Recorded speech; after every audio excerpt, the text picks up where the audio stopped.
Cheers.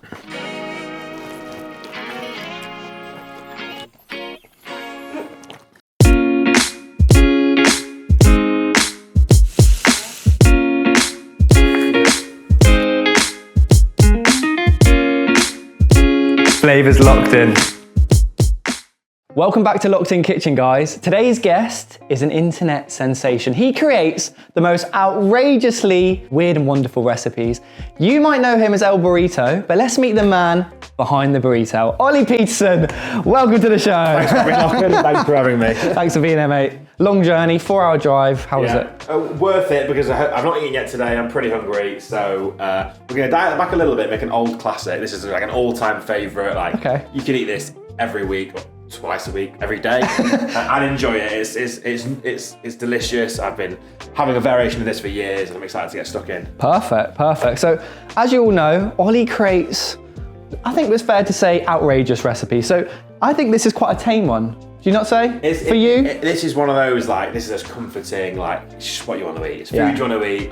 It's no crazy, it's no stunt food, it's just flavour and just deliciousness. Flavours. Yeah. So talk to me, what are we actually going to be making today? So chicken and chorizo burritos. It's a classic for a reason, but all the components have been worked on and adjusted for years, and I think it's pretty good. It's probably the best chicken and chorizo burrito. You heard that? Best. Probably the best chicken and chorizo burrito you can get in the UK. I'll confidently say that. Do you know what? I've tried his burritos, guys.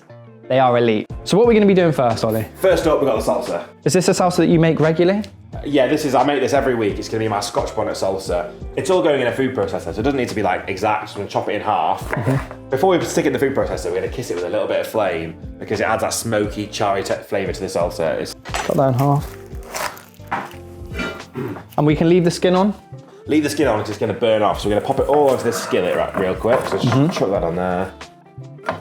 So it's very simple, this, isn't it? And this really elevates the flavour, giving it that touch of fire. Giving it 2 minutes with a bit of flame on it just adds that smoky, charry flavour that you don't get from an induction hob. Yeah. We're going to get all our veg in a pizza oven to give it a little kiss of flame to add that smoky flavour to the salsa.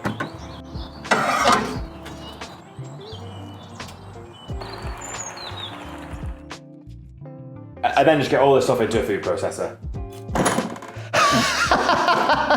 The way that not one tomato went in. You've used 2 Scotch bonnets. Do you ever use more, or do you think that's the perfect heat? I think 2 you'll feel it, 3 you'll really feel it.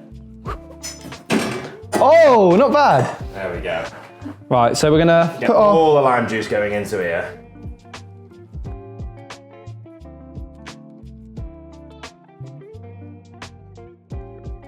So Ollie, talk to me about food then. So how did you get into the food content space? So I was kind of like, I was living a life where I wasn't really sure where it was going. Like, you do the classic, you go to school, you do your A-levels, you actually go to uni. And I was like, okay, I get a job now. And I never really enjoyed it. Yeah. So what was that job?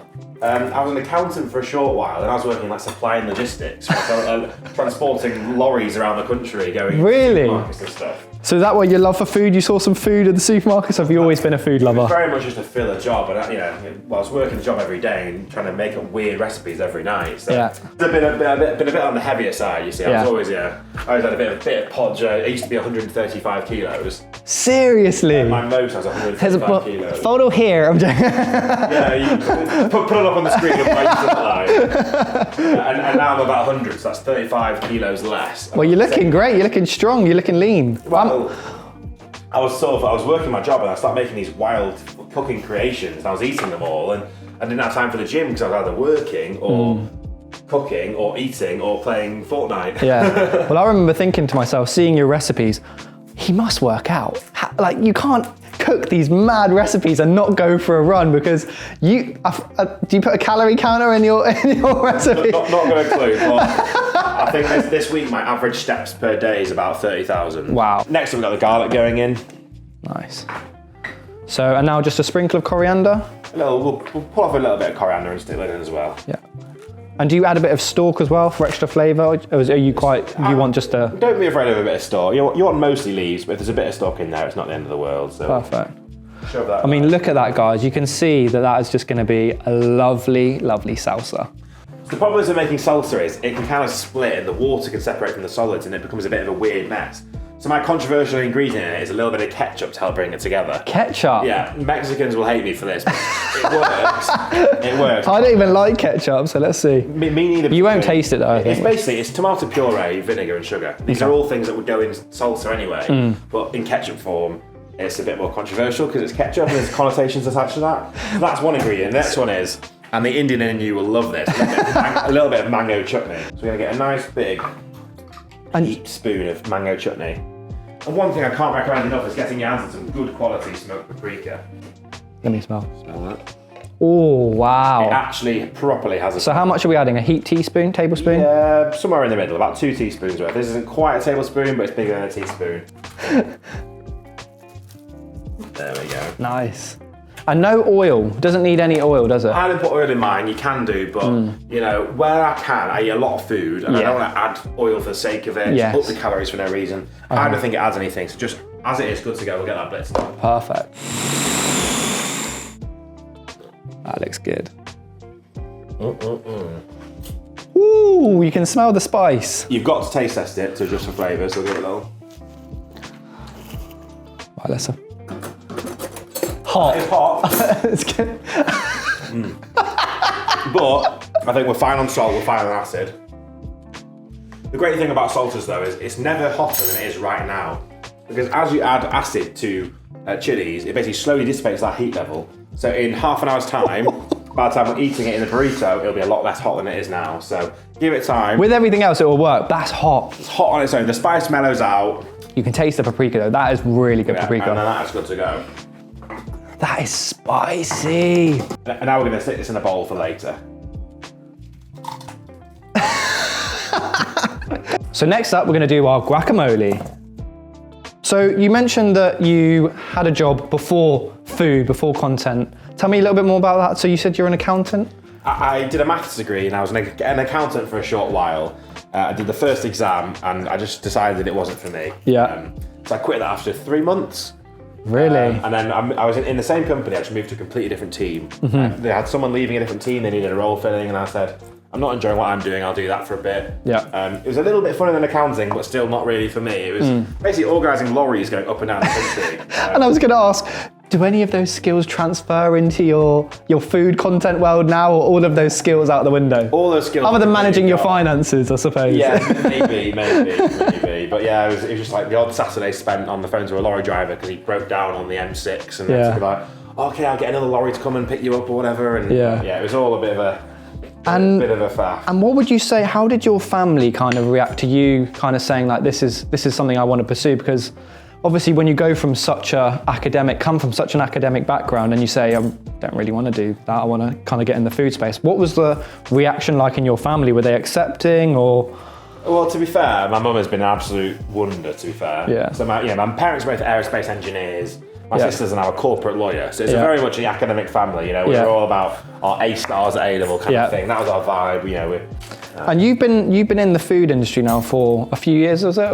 Talk to me about when you actually started. 4 years. I think I'm approaching my 4-year anniversary. Wow. A funny story about that, the first video I ever made on social media was making that salsa. Really? And it was about for almost That's a special, guys. He's doing a special episode for you. It's got better now since it was then. Yeah. So I didn't used to char my veg, you see. Okay. And the smoked paprika's leveled up a little bit. And in terms of cooking background as well, because you don't have any, not in a bad way, because I'm the same, but you don't come from like a background where you've had any culinary lessons. You're a self-taught cook, right? Pretty much, and learnt on YouTube basically. So, you know, someone watching this video could be me 10 years ago or 20 years ago and just they're learning how to cook now the same way I was however long ago that was.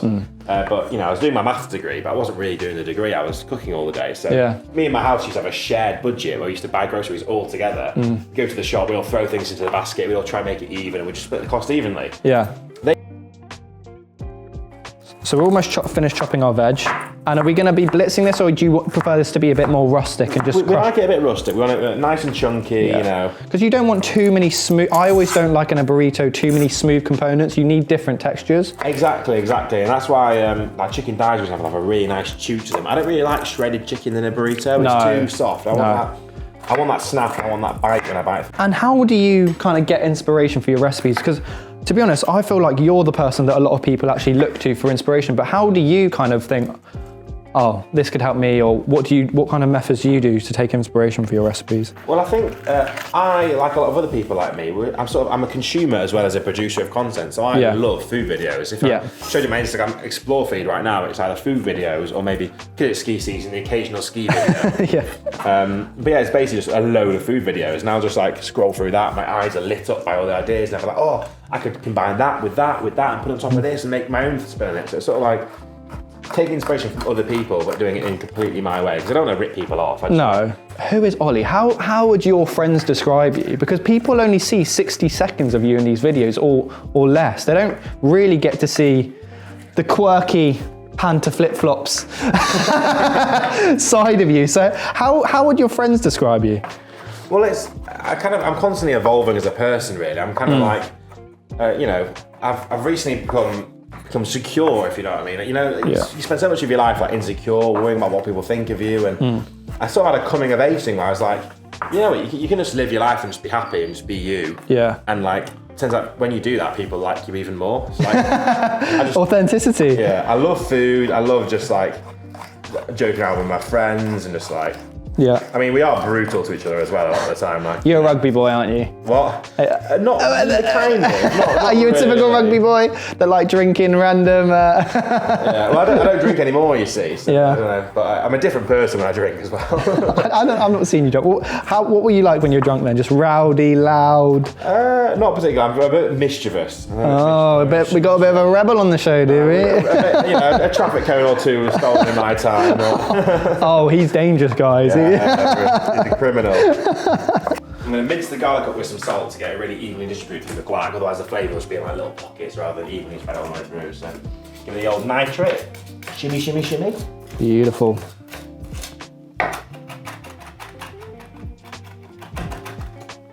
Have one more lime? Of course you can, mate.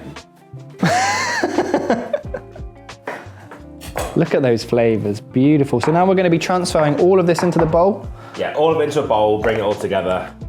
Nice and easy. Oh, wow. A bit of juice going in there. So 2 limes, 2 whole limes. 1 lime per avocado at this time of year is a pretty good rule. If it's juicy... This time of year? Yeah, limes are less juicy. I mean, these are all right, actually. Quite juicy. Just squirting all over the gas. Not for the first time. Now I'll give it a rough mash up. Doesn't need to be smooth, just a chunky guac, flavoursome, rustic. Good to go. So we've done our guac, we've done our salsa. What's the next component to this burrito? Now we're going to make our smoky bean stew. We've got some onions, we've got some peppers, a bit of garlic going in, stock, all of our spices, make it nice and smoky. Just get like nice, like earthy flavours in there. Nice, and I think this will mellow out the spice. So if it wasn't for food content, what do you feel like you would have been doing? Do you feel like you would have been in logistics still? Do you feel like you've been in finance? Can you even picture a life without doing food content? Honestly, finding food content was a godsend, because without this, I would have been lost. I hope for everyone's sake that they find their thing eventually, because so many people out there are lost and not knowing where to go and what to do. That's so true. You want to have It's not a race though. You don't have to find what you want to do when you're 18 years old. You don't have to find it when you're 24 years old. You can find it when you're 30. I mean. So what would you say to someone starting out in the food content career? What advice would you give that person? Well, I would argue it's probably, unfortunately for you, it's a hard space to break into now without really knowing the ins and outs of it, because there's so many people making so many good videos. There's almost more competition for you now. Yeah. And when I started making TikToks, everyone was watching TikToks. It was the super raging thing. And back then, my videos weren't great. They were far worse than any of your videos are, but somehow they were getting millions of views, and I was like, what? Me making a sausage egg McMuffin at home is getting 3 million views. And now that it's so much harder. But, so finding your niche, would you say, is really important? Because like you said, everyone can create food content, but it's finding out that style. Like, would you say that your thing is burritos? Like, because you're called Elburrito, but actually you do so many other things than burritos, as we cook a burrito today, but... Well, I'm trying to break away from the burrito niche, because it wasn't really what I started the account doing, and it's, even now, probably only 1 in 4 videos of mine are burritos. Mine's sort of more, I like to make weird and wonderful stuff, so mine's just sort of the weird British and sort of international fusion cuisine is what I'd say about it. So combining, international flavours, but maybe the British spin, like, you know, a tandoori lamb Wellington that we once made together. So I have one viral recipe that actually is probably one of the worst things I've ever made. I made a giant sausage and egg McMuffin. So it was about the size of a pizza, a sausage and egg McMuffin. And I used one egg on it, and it still covered the entire length of it and some. Do you want to know why? Why? I used an ostrich egg on it, which is about 24 times the size of a normal egg. Problem is with the ostrich eggs is that they don't taste very good. And I think what people want to know as well is, like you said, you create a lot of viral recipes, right? So what would be your advice to someone? I know you've said to me, don't look for a viral recipe, but if someone's trying to grow their social media presence in the food space, what would your advice be? You don't need to follow trends to do well on social media. You just need to create your own thing and do your own thing well. I mean, a trendy video, it can go viral, but you'll just be one of many people doing that trend, right? You want to go viral for doing your own thing in a unique way. Yeah. And you want people to connect with what you're really doing. So just think of what ideas you've got and think of a little bit of a spin you could put on it. Because there's got to be a little bit of a spin. You can't just make the same meals everyone's seen a million times. Because everyone knows, I mean, carbonara videos somehow still seem to do quite well. People just making the normal carbonara, but at some point that's going to die down. And you've got to think, what else can I do with it? You know, you can make a chorizo carbonara. And my next question to you is going to be, do you feel like you've now ignored traditions? Because I feel like your food breaks a lot of people's hearts. I think that you've kind of got thick skin now. Have you got a few hate comments saying, don't do this to our dish? Or what's great about making a lot of Indian food or spins on Mexican food is that both Indian people and Mexican people are just so welcoming to their cultures that you can do a spin on an Indian dish and they're actually going to be quite nice about it. The Italians, on the other hand, they shove one. The Italians are so pernickety about what you do with their food. And luckily I can get away with this, but I'll do what I want with your food, Italian. I will snap spaghetti if I want to. I won't. I love Italians. I love Italians. We'll get our pan to a medium heat with a little bit of oil in. Go these first. Nice. So our onions and veg are cooked about 60% through, so we're just going to now add our garlic.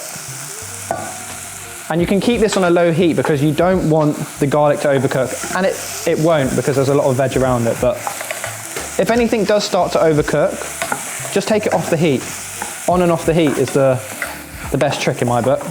I think you're in a very unique position now where you've been in the industry for a long time, and you really do, like when I've asked you for advice in my videos, you're very good to know individually down to the exact shot what people like to see. So I know it differs depending on your audience, but what are the universal tips that you could give a food content creator in filming and how to get high performing videos? Well, I think at the start, I think being well lit is obviously very important. And you got to think about it as like storytelling, right? It's like, you don't want to say, first I'm going to do this, then I'm going to do that. You want to sort of be like, I'm doing this, then that, and sort of add a bit of mystery to it. Someone's got to stay and watch, like, what's going on here? Or like when you go to the butchers, I love that, and I'm trying to use that more in my videos, where you go to the shop and get like fresh ingredients. I think people love to see that. It doesn't need to be chronological. Let's say you're doing a dish, you've obviously shopped all in advance, but let's say you're doing one part of a dish, then you've got another part coming up. Then you can go cut the scene where you go to the butchers and get the meat in the middle of the video. It doesn't need to be chronological, it needs to be... Well, I see you wearing about 10 different shirts in one reel. So that's the trade secret is when you make a big batch of something, like these beans, for example, is that you've got all these clips there ready to go. Put a portion of it in the freezer and use it in 3 weeks' time.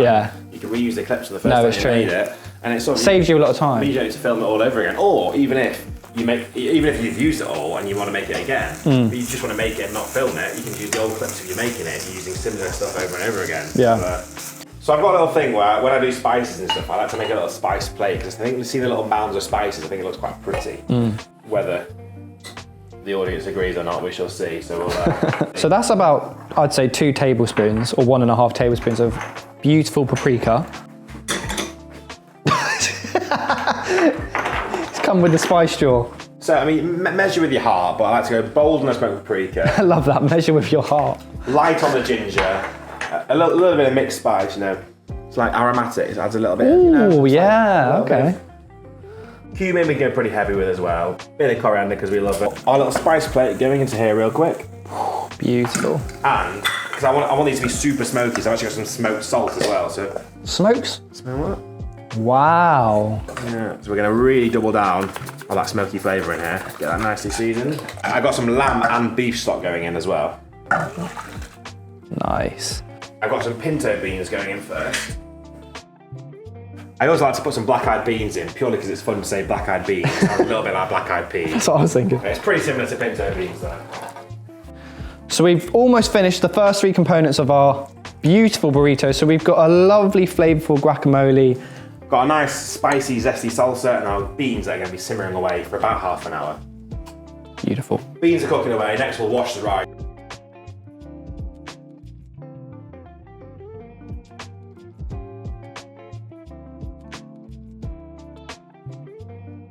So there's a lot of spicy components in the dish. How have you managed to get such a high tolerance for spicy food? I had a bit of a spice coming of age moment really. It was my Carolina Reaper experience. So it was this Carolina Reaper shot thing that I did. This is 3 million Scoville units. Now it's like a little 50ml shot of 3 million Scoville and so units. So what is a normal chili, would you say? A jalapeno is maybe 10,000. A Scotch bonnet's maybe 200,000. This 3 million? So it's 3 million. So it's wow. Does that mean it's so it's 10 times hotter than a Scotch bonnet? Yes. Wow. That is hot. It's like swallowing a handful of nettles. Like, but worse. It's like, damn. You're not selling it. It's like scraping sandpaper down your entire arm, but it's your tongue instead. Oh. It was so painful, and to be fair, it lasted about half an hour, and it started to dwindle down. But that was half an hour of constant searing pain. Damn. And ever since then, my tonsils sort of just just damaged your tonsils. Jalapenos don't taste spicy to me anymore. So tell me something, Ollie. When people meet you, because you've got over 800,000 followers on Instagram, you've got millions of followers across social. So when people, million here or there. Yeah. So when people meet you, do they come up to you? What are they surprised about when they meet you? It's often on nights out actually when people meet me, and I'm always a little bit boozy, so I'm worried like, am I going to be drunk and I'm going to be making a fool of myself? But it's been overwhelmingly positive. Like people are just nice. You realise like people are good. Like, people are inherently good. Yeah. I know people like to say otherwise. But people are just nice, and especially once you're into food, they're like, oh, I love this thing, and they'll reference a specific video. You're the guy who made this video. I'm like, oh, sick. So everyone knows you from the specific video that they saw, and it's like, oh, that looks. And I was like, thanks. Yeah, it's overwhelmingly nice, but they're almost surprised that I am just like a normal person. Yeah. They expect you to be some like wild Willy Wonka-esque whatever, and I'm just like a dude. Yeah. I love food. I love a good scram. Yeah. And I'm just like, and my friends like it's the people say they're like, oh, you know Elburrito. And it's like, yeah, he's just Ollie. Like he's just a guy. Yeah, no, it's true. I'm gonna get a nice big pan of salted water. Nice. And it's way more water than we need. So Burrito Man, almost the final stage of the burrito. Yeah. We're on to the protein, the boned chicken thigh. Yes, that's the one. So I was always wondering, why boned? Because you could quite easily get boneless and skinned chicken thigh. So does it not just save you time to just get that without the bone? Well, the first step is that I've got loads of time. but also, these are cheaper, so much cheaper. You can get 2 kilos of these for maybe like £5 if you want. Okay. And they're cheaper, and also the skin's got loads of flavour in, and the bones got loads of flavour in. So what I like to do is I like to keep the bones every time I cook them in a bag in the freezer. And when I've got a load of chicken bones, I get them out, make a major back of stock. Nice. And when you make your own stock as well, you can pack it with loads of flavours. So I put like a bit of ginger in mine, loads of garlic, obviously normal carrots, onions, all that kind of stuff. Yeah. And then reduce it down heavily. And then you put these little stock pots in the freezer with this heavily reduced stock. Yeah, so to debone them, what we're going to do is we're going to go find the bone right in here, and we're going to run the knife just down the length of the bone, just like this, and expose the bone, just like so. Okay. And then get the knife in behind the bone, bring it all the way up to the top, just like that, and then do the same thing on the other side. So you're just carving around the bone, and as soon as we've got the end of this bone exposed, like that, you can get the knife, scrape around, and scrape it down. Just like that. And then run a knife there, run the knife there, and the bone's removed. That's impressive. But also, you're often left with this little bit of cartilage here as well. Just feel around with your hands. If you feel any hard bits, trim those off as well. Just like so. So you've got the bone and a little bit of cartilage. I've got a chicken thigh with the skin on, that's good to go. So talk to me about plans for 2024 then, because As I said, you've been doing this for a long time. Are there any upcoming exciting projects that you're working on? Anything that you can talk about? Yeah, I'm first of all, I'm going to launch my long form YouTube channel. So I've done short form, I've got a bit of a following, but I kind of want to start, exploring longer form to kind of show a bit more of me, to be honest, because it's all about the content. The rice has been on for about 8 minutes, so we're going to give it a cheeky little drain. So the rice is cooked al dente, so we're going to put it back into the pot. Oh, bloody hell. Right. Going to put it back into the pot? Mostly. Still on the al dente side. So now this is a bit, it's still quite firm, but we want it a little bit more cooked. So we're going to put a tea towel over the top, and then the lid. And this is going to just hang out for, at least 10, but up to 40 minutes. This will stay warm for a very long time now. Nice. And it won't overcook because it's off the heat. Put it aside, it'll be ready for later. So what are we going to do with the chicken then? Right, we're going to chicken into a bowl. Nice. All right. And then the seasoning, so same seasonings as before? Pretty much the same spices as earlier because it's all going to be sort of the same flavour profile, but it will taste a little bit different. We'll get all that in. And ideally we'd marinate this, but equally we can still get a great flavour just by giving it 10 minutes or so. Yeah, we'll pretend like this is like like the day before. Like a serious amount. Double it, triple it, quadruple it. Keep going, keep going. Damn. Keep going, keep going. This man does not know what a massive handful means, but a little bit more. That's your whole bloody pot. And I mean it.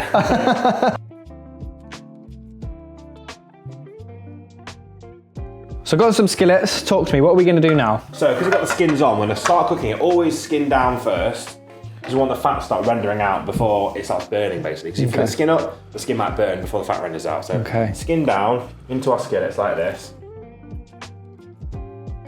So chicken's ready. Ollie, how long are we going to cook these for? Probably about 3 minutes, then we'll flip them, add some chorizo and put them back in for another 3 minutes or so. Beautiful.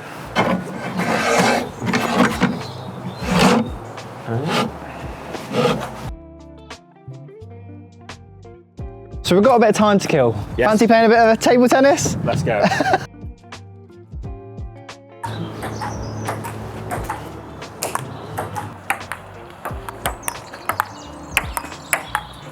These are about looking ready to flip now. Beautiful. Down there. So.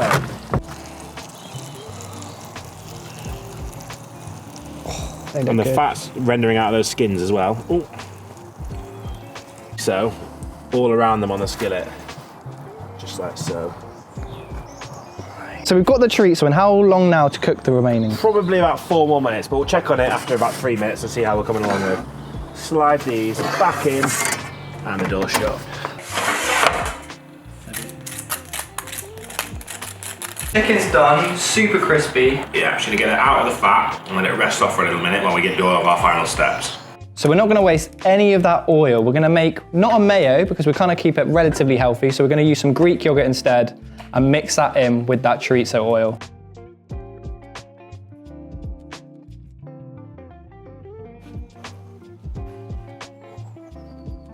Bit of lime. Nice.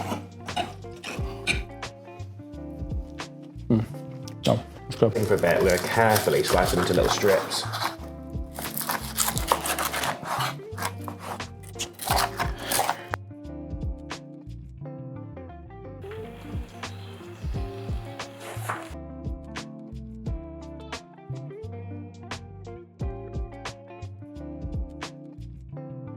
All of the components of the wrap are done. It's now time for assembling. Toasting on an open flame.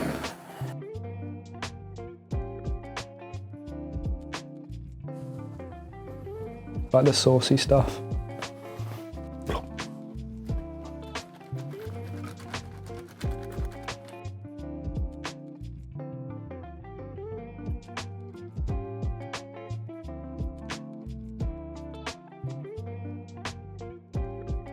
The secret of this is a low heat for as long as you can go, because you want that tortilla to basically meld together. If you go high heat, it'll burn. Not long enough, it won't stick. So nice. Low heat for as long as you can. Hoo-hoo. That's not what you said.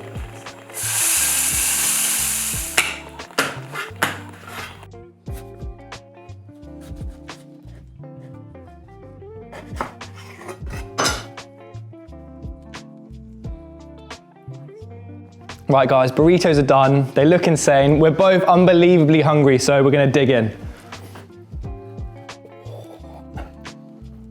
Bit of guac. a bit of salsa. Cheers.